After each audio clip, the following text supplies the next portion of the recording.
Afrique Média. Le monde, c'est nous.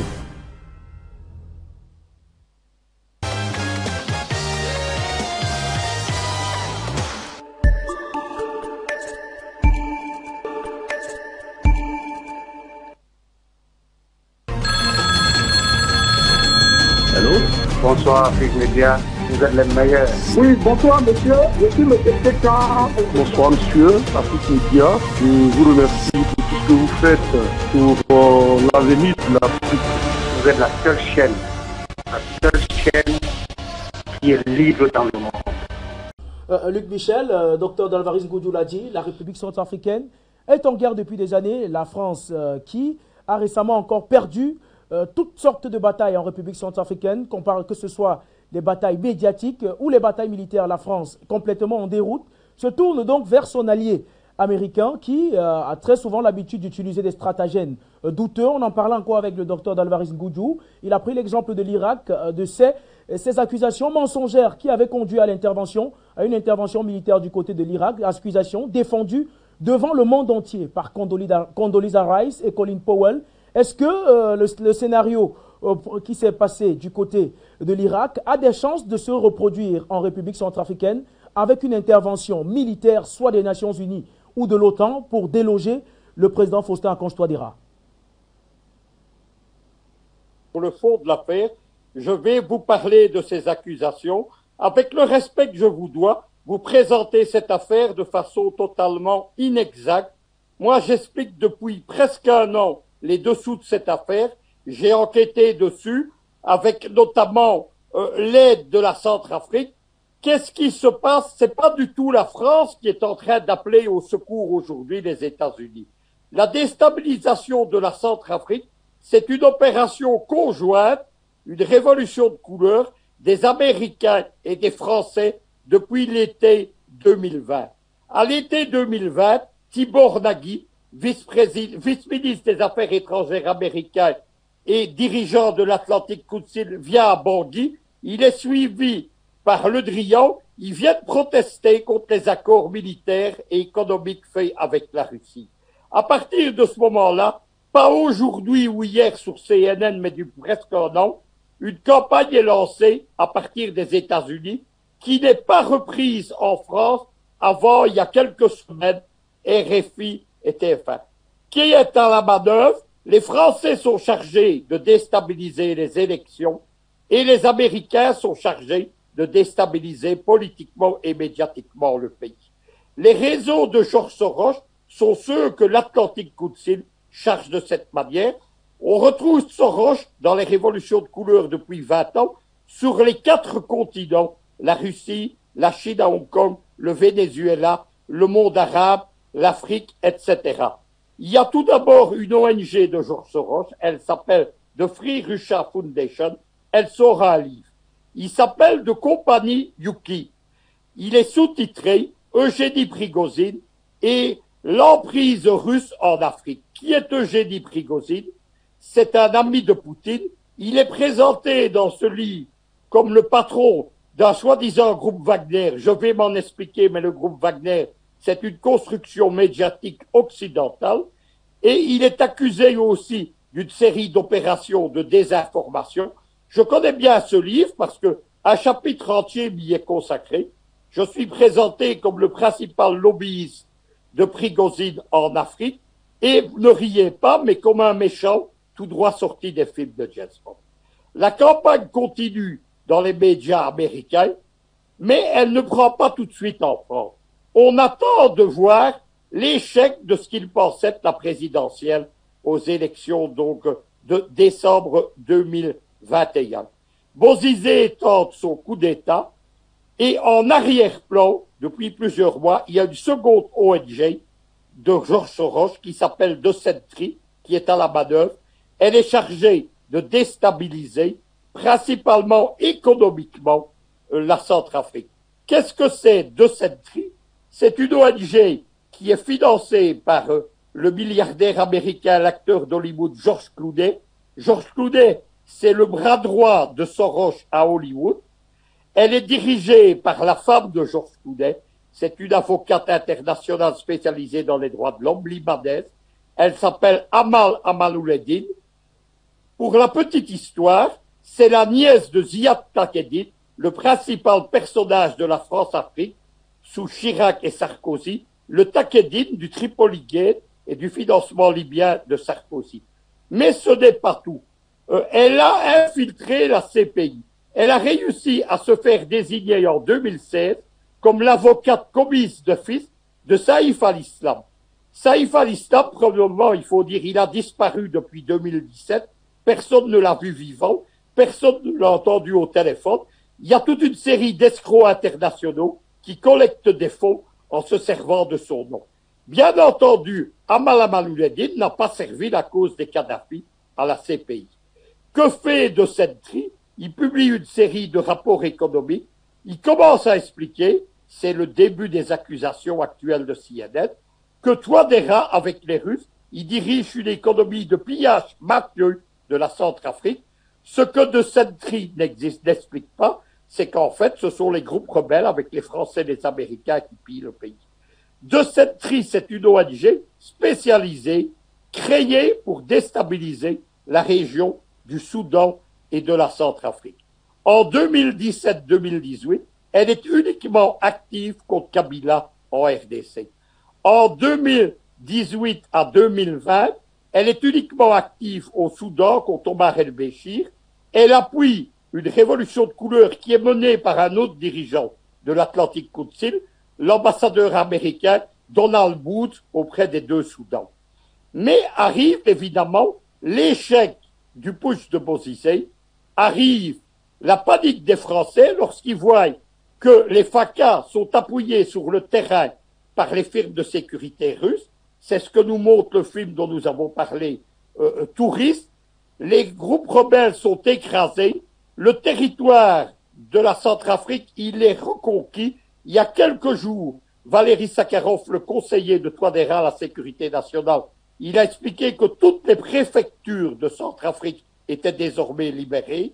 À ce moment-là, il y a la reprise au niveau de Washington et de Paris de la campagne de déstabilisation. Il s'agit de déstabiliser à la fois Touadéra et les Russes, bien entendu. On voit à ce moment-là les médias d'État du Quai d'Orsay reprendre les théories du givre donc, de Compagnie Yuki. C'est à ce moment-là que RFI attaque Afrique Média et moi-même, puisque, comme je vous l'ai dit, nous sommes mentionnés dans ce livre et que nous concernons l'Afrique francophone. De cette tri ne s'arrête pas là-bas. Lorsque Bozizé entame le 27 décembre son putsch militaire, il y a des experts qui apparaissent dans tous les médias français, à l'AFP notamment. Ils sont parrainés par le Quai d'Orsay. Ce sont des soi-disant spécialistes des groupes rebelles centrafricains. Ils appartiennent à cette fameuse ONG de Sentry. De Sentry lance une fausse information pour donner du poids géopolitique à Bozizé. Elle explique que Bozizé est soutenu par le président Idriss Déby du Tchad et par le président Sassou Nguesso du Congo-Brazzaville. 4 jours plus tard, le porte-parole de la diplomatie tchadienne devra démentir ces fausses informations. Sassou Nguesso, lui, va envoyer un bataillon de l'armée congolaise combattre aux côtés des FACA. On n'est donc pas dans les prémices d'une nouvelle affaire, on est au cœur d'une affaire qui est menée depuis bientôt 1 an. Le reste, évidemment, je vais maintenant répondre à votre question. Pour qu'il y ait une intervention militaire, comment s'est passée l'intervention contre Kadhafi? Premièrement, Medvedev a succédé à Poutine. Medvedev, c'est un libéral alors que Poutine est un nationaliste. Il représente les deux ailes du régime russe. Medvedev, il négocie pour l'entrée de la Russie à l'OMC. Il s'abstient, il accepte que les Occidentaux, la France, la Grande-Bretagne, l'Angleterre, votent une résolution contre Kadhafi. Elle est le prétexte immédiat à l'interdiction des vols de l'armée libyenne au-dessus de la Libye et au bombardement des Français, des Britanniques, des Saoudiens, des Turcs, parce que les Turcs étaient contre Kadhafi aux côtés des Américains et des Français depuis le début de 2011.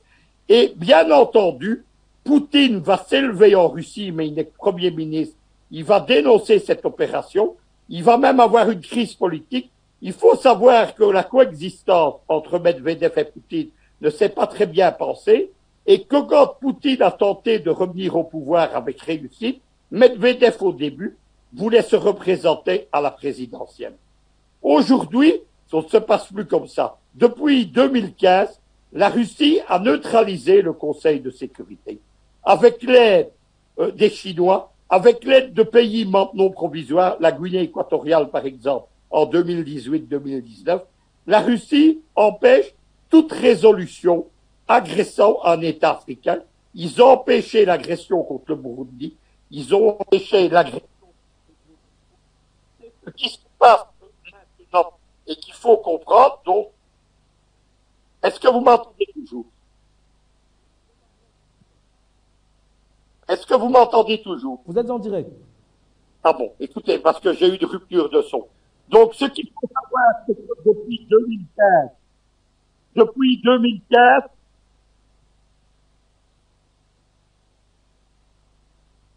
est-ce que vous m'entendez, Junior? Bon, donc on va résumer l'affaire. Depuis 2015, le Conseil de sécurité, il est neutralisé. C'est-à-dire qu'il n'est plus possible pour les Occidentaux d'avoir l'aval du Conseil de sécurité pour une intervention militaire. De plus, il faut savoir que nous sommes entrés dans la guerre froide 3.0.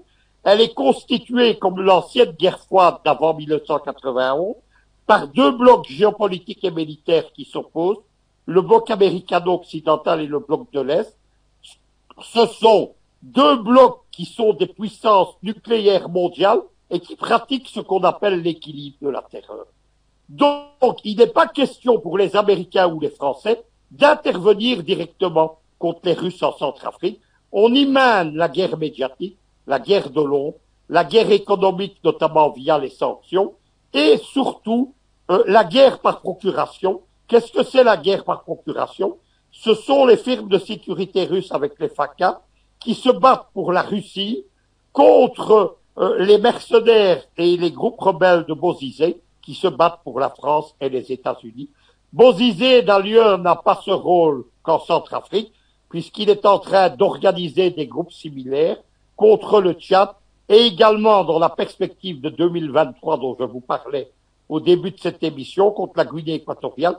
Il y a des groupes de mercenaires tchadiens et soudanais, de déserteurs, qui sont sous le magistère de Bozizé de se rassembler dans les forêts du Gabon, aux frontières de la Guinée équatoriale.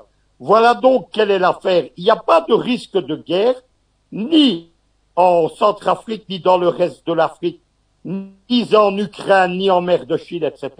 Mais il va de plus en plus avoir des contentieux, comme il y en avait pendant la guerre froide précédente. On se souvient notamment des guerres de procuration des Cubains pour les Russes aux côtés des panafricanistes en Angola et au Mozambique contre les mouvements rebelles déjà alliés aux Américains, aux Sud-Africains de l'apartheid et aux Français. Les scénarios sont toujours les mêmes. J'ajouterai quelque chose. Il ne faut pas dire que la Troisième Guerre mondiale, c'est une impossibilité. Les géopoliticiens américains, ils en parlent ouvertement et avec cynisme, notamment le géopoliticien George Friedman, c'est le patron de Stratford, le think tank du lobby militaro-industriel américain. Il a écrit un livre qui s'appelle The Next Hundred Years. Il évoque ouvertement la Troisième Guerre mondiale. Mais il dit qu'elle va avoir lieu, et je suis d'accord avec lui, entre 2050 et 2070.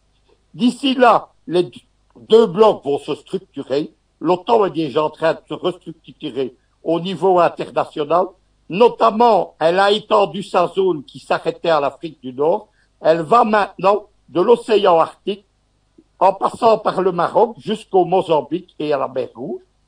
C'est cela le nouveau genre. Et bien entendu, les Russes, avec leur allié chinois et avec leur allié iranien, ils sont en train d'intervenir en Méditerranée, en Afrique, en mer Rouge, en mer de Chine évidemment, et en particulier, il y a la montée en puissance de l'Iran, il y a une guerre pour le contrôle de la Méditerranée, du golfe de Guinée et de la mer Rouge, auquel les flottes russes participent aux côtés des Iraniens. C'est une révolution géopolitique. On est entré dans des décennies de turbulences, dans des décennies de choc, mais on n'ira pas à la guerre ouverte. Vous avez vu que Biden va rencontrer Poutine. ça va très mal se passer. Déjà, les Russes et les Américains ont annoncé que la conférence se terminerait par 2 conférences de presse séparées. Donc, il n'y aura pas une conférence de presse conjointe comme ça se fait cela. Les Russes ont déjà dit qu'ils n'attendaient rien. Poutine a annoncé qu'il tracerait les lignes rouges. Et Biden a annoncé qu'il s'apprêtait, si les Russes ne reculaient pas, à les agresser. Mais ça n'ira pas plus loin, je vous dis, que la guerre secrète, la guerre de l'ombre, la guerre économique et les guerres par procuration. Dans une analyse suivante, je vais vous expliquer quel est le rôle de ces firmes de sécurité russes et quel est ce soi-disant groupe Wagner qui est une construction médiatique. Il ne faut pas tomber là-dedans parce que vous servez la propagande américaine et vous servez la propagande française. Je viens vers vous une fois de plus pour sortir de cette émission, Luc Michel. En début d'émission, vous avez évoqué la relation qui existe entre le dossier centrafricain et le dossier de la Guinée équatoriale. Dites-nous un peu plus en ce qui concerne la corrélation qui existe entre ces 2 affaires. Tout d'abord, je n'ai rien à redire à ce que vient de dire Dalvaris. C'est un économiste brillant et je le respecte. Comme moi-même, je suis un géopoliticien. Nous maîtrisons chacun nos sciences respectives. Quel est le lien entre la Centrafrique, la Guinée équatoriale, le Tchad, la Guinée-Conakry, le Sénégal, la région des Grands Lacs ou le Burundi? C'est ce qu'on a appelé les printemps arabes et africains. C'est la tentative par le bloc américano-occidental de recoloniser l'Afrique. Depuis la fin 2019, en particulier avec l'accord de Biden et de Macron, il y a un axe stratégique Paris-Washington. Paris n'est pas du tout en déroute, il est en contre-attaque pour le compte des Américains. Eh bien, il y a un nouveau super printemps arabo-africain. On veut relancer dans 40 pays africains, notamment le Cameroun, la déstabilisation, et on veut relancer un volet militaire, c'est le développement et l'intervention de l'OTAN, plus seulement en Afrique du Nord, mais dans toute l'Afrique, depuis le Maroc jusqu'au Mozambique. Il y a ces jours-ci un exercice militaire Lyon africain 2021 au Maroc entre l'armée marocaine et l'armée américaine. Il se déploie des troupes aux frontières de l'Algérie, aux frontières du Sahara espagnol et aussi aux frontières du Mali. C'est pour intimider l'armée algérienne, l'armée russe et les colonels pro-russes du Mali. Seconde remarque que je voulais dire, il faut comprendre ce que sont les firmes de sécurité. À la fin de la Seconde Guerre mondiale, les Occidentaux ont décidé de privatiser la guerre. Ils ont créé des armées privées. C'est ce qu'on appelait avant les mercenaires. On les appelle dorénavant les firmes de sécurité. Ce sont les firmes de sécurité occidentales. Elles sont dirigées par d'anciens généraux de l'armée britannique, américaine ou française mis précocement à la retraite qui restent sous le contrôle des états-majors occidentaux. Le grand théoricien de la privatisation de la guerre, c'est le fondateur et le patron de Blackwater. Il s'appelle Eric Prince. Il a été dernièrement conseiller de Donald Trump et c'est actuellement un des conseillers occultes de la présidence Biden. L'autre fondateur de Blackwater, il s'appelait Carlucci, il est mort aujourd'hui, mais il a été ministre de Bush II. La privatisation de la guerre, elle s'est déployée à partir des années 91, pendant les guerres de Yougoslavie, pendant toute la dernière décennie du XXe siècle, ensuite en Irak, en Afghanistan, en Syrie, bien entendu, pendant les guerres d'Afghanistan, de Syrie, d'Irak et de Libye. À partir de 2014, les Russes vont réfléchir au problème des firmes de sécurité. Ils vont créer, sous le contrôle du grand état-major russe, une série de 11 firmes de sécurité constituées de professionnels des forces spéciales russes. Ce ne sont pas des déserteurs, des soldats perdus, ce sont des professionnels avec une haute technicité, et ils interviennent comme les précurseurs de l'armée rouge en Ukraine, dans le Donbass, en Crimée, en Syrie, au Soudan, en Libye, aujourd'hui en Centrafrique, demain au Mali. Le groupe Wagner, c'est une conception, un fantasme, un scénario occidental pour essayer de créer un super méchant avec des gens comme Eugénie Prigozhin ou moi-même d'ailleurs, c'est ça qui est amusant, eh bien, il s'agit de créer un super méchant, c'est le groupe Wagner. Le groupe Wagner, il n'existe pas. En Centrafrique, par exemple, c'est une firme de sécurité russe qui s'appelle le groupe SEWA. C'est le groupe SEWA, notamment, qui assure la sécurité et la garde rapprochée du président Touadéra. Comment fonctionnent les firmes de sécurité occidentales ou les firmes de sécurité russes? Elles font tout ce que les États ne peuvent pas faire. Elles interviennent dans la guerre secrète, elles interviennent dans la guerre de déstabilisation, elles interviennent dans les guerres par procuration. Si ça tourne mal, il n'y a pas deux armées, une armée du bloc de l'Est face à une armée de l'OTAN, qui se font la guerre chaude. Maintenant, je voudrais dire un mot sur la géopolitique, parce que j'ai entendu beaucoup de choses ce matin et maintenant au téléphone. La géopolitique, c'est une science, elle est complexe, elle appelle une autre technicité. Les gens qui appellent pour donner leur avis après avoir lu une fiche de Wikipédia, c'est un peu comme les journalistes qui viennent sur les plateaux français discuter d'épidémiologie avec le docteur Didier Raoult. Allez voir précisément Wikipédia, il y a une page qui s'appelle « Les géopoliticiens ». Nous, je dis nous, les géopoliticiens, nous sommes 40 du 19e siècle à nos jours. C'est nous qui avons conçu la géopolitique, ses thèses, ses grilles de lecture et ses grilles d'analyse.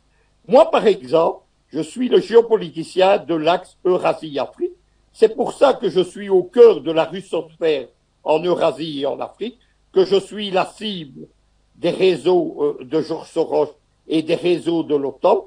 Et l'idéologie qui est l'idéologie officielle aujourd'hui de la Russie, qui s'appelle le néo-eurasisme, qui est prônée par Poutine ou la France, elle n'a pas été inventée par eux à Moscou, elle a été créée par moi et le géopoliticien belge Jean Thiriard, dont la presse belge dit que c'est le belge préféré de Poutine. Elle a été conçue à Bruxelles entre 1982 et 1985. C'est pour ça que je suis un ennemi monstrueux pour le camp occidental. C'est pour ça que je suis diabolisé en permanence. J'ai une fausse biographie sur Wikipédia. On me prête des tas de choses, et notamment actuellement, d'être ce principal lobbyiste de Génie Prigozhin. Si je ne me cache pas d'être un pro-russe de toujours, depuis le début des années 1980, j'ai par exemple organisé le monitoring du référendum de Crimée en mars 2014. Je ne connais pas Prigozhin. Je n'ai pas de patron au-dessus de moi-même. Mon caractère, c'est pas d'obéir à quelqu'un. Je suis moi-même un patron. Les gens qui me suivent me respectent pour ça. Certains, comme Fabrice Beillard, sont avec moi depuis presque 30 ans. Il y a dans mon organisation des camarades qui sont à mes côtés depuis le début des années 80. Mais la géopolitique, moi, je la maîtrise totalement. Par exemple, j'édite depuis 2017 un quotidien géopolitique. Je suis le seul à le faire. En 4 années, j'ai édité plus de 8000 pages d'analyse géopolitique.